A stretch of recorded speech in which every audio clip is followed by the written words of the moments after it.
bem-vindo ao Saúde Você de hoje, super especial. Eu recebo dois convidados, queridos amigos que moram no meu coração, doutora Francine Mendonça e doutor Decarton Vitor.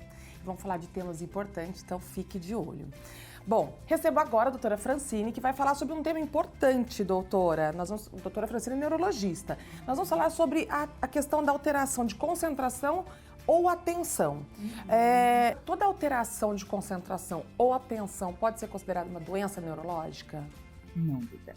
Mas para te responder bem essa pergunta, eu vou te passar um pouco o conceito de atenção. A atenção é o nosso direcionamento da consciência. É o nosso estado de concentração em relação ao objeto. É a atenção que nos faz selecionar, filtrar, organizar informações. As alterações de atenção, elas não necessariamente são doenças neurológicas catalogadas. Elas podem ser secundárias, por exemplo, a alterações psiquiátricas, como transtornos ansiosos, depressivos, estresse social. Ela pode ser secundária a privações, distúrbios do sono. Ela pode também estar relacionada ao sedentarismo, alterações de vitamina, alterações de tireoide, né? Isso, alterações hormonais.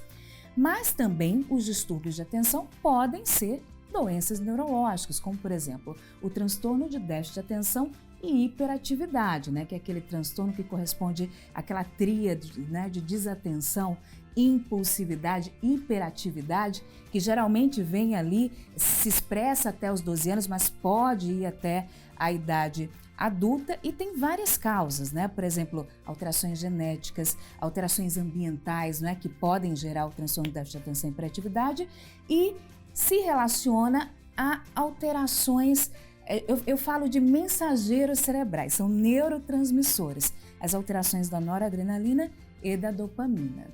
Agora, quando se tem indicação de usar, olha só, psicoestimulante, vou ler aqui, como Vanvence ou Ritalina? Isso, esses psicoestimulantes aí vem crescendo o uso, nós estamos observando uma utilização inadequada dessas medicações, porque tem indicações específicas. O transtorno de déficit de atenção e hiperatividade é uma das principais indicações, tá? Também, por exemplo, uma dessas medicações, ela pode controlar os impulsos alimentares, por exemplo, doenças que causam alterações, sonolência excessiva diurna, como a narcolepsia, e tem sido utilizado também como medicações que ajudam a classe de antidepressivos. Agora, no cérebro, qual a diferença de como eles agem no cérebro? Qual a diferença de um para o outro? Da Ritalina e do Venvance. Então, o Venvance, ele é classificado como uma anfetamina, tá? E a Ritalina, o metilfenidato. Mas eu vou explicar. Na verdade, a atuação deles é muito semelhante.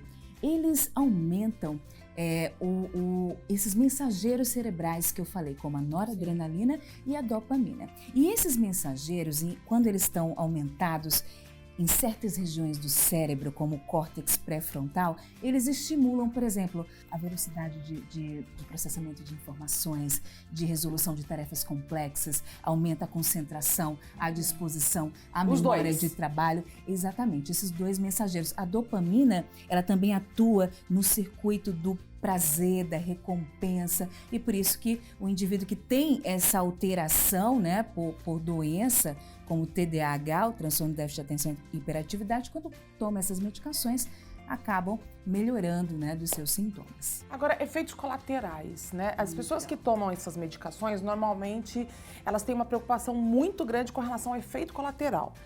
Esses remédios causam efeitos fortes nas pessoas?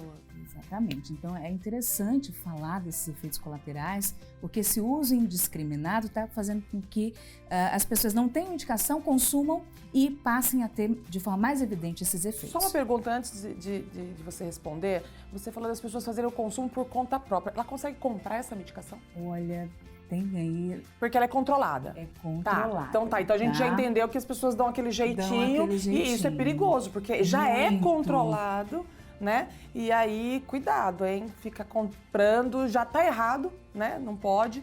Mas por isso que eu quis entender, porque eu falei, deve ser controlado. Isso mesmo, Duda.